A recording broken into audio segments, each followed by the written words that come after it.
Chennai AGS திரையரங்கின் துணைத் தலைவர் ஜாய்சன் இன்று அதிகாலை மாரடைப்பால் காலமானார். ஏஜிஎஸ் திரையரங்கத்தின் துணைத் தலைவராக இருந்து வந்த ஜாய்சன் இன்று அதிகாலை 1 மணி அளவில் சென்னை வடபழனியில் உள்ள தனியார் மருத்துவமனையில் மாரடைப்பால் காலமானார்.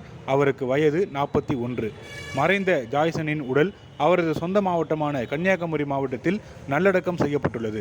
மறைந்த ஜாய்சனுக்கு திரையுலகத்தை சேர்ந்த பல்வேறு தரப்பினர் சமூக வலைதளங்கள் வாயிலாக இரங்கல் தெரிவித்து வருகின்றனர்.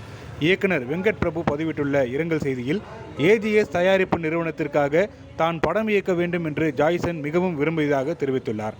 இறைவன் ஜாய்சனை சீக்கிரம் அழைத்து கொண்டதாக தன்னுடைய இரங்கல் பதிவில் வெங்கட் பிரபு தெரிவித்துள்ளார். இதேபோல திரைத்துறையை சேர்ந்த பல்வேறு தரப்பினரும் ஜாய்சன் மறைவுக்கு தங்களுடைய அதிர்ச்சியையும் இரங்கலையும் பதிவிட்டு வருகிறார்கள். இந்த ஆண்டில் இயக்குநர்கள் மனோபாலா, டிபி கஜேந்திரன், நடிகர் மயில்சாமி, நடிகர் மாரிமுத்து, நடிகர் சரத்பாபு, நடிகர் போண்டாமணி உள்ளிட்டோர் மறைந்துள்ள நிலையில் இந்த வருடம் முடிவதற்கு இன்னும் சில நாட்களே உள்ள நிலையில் திரையுலகத்தை சேர்ந்த மற்றொரு பிரபலமும் மறைந்துள்ளது திரையுலகத்தினரை மிகவும் சோகத்தில் ஆழ்த்தியுள்ளது.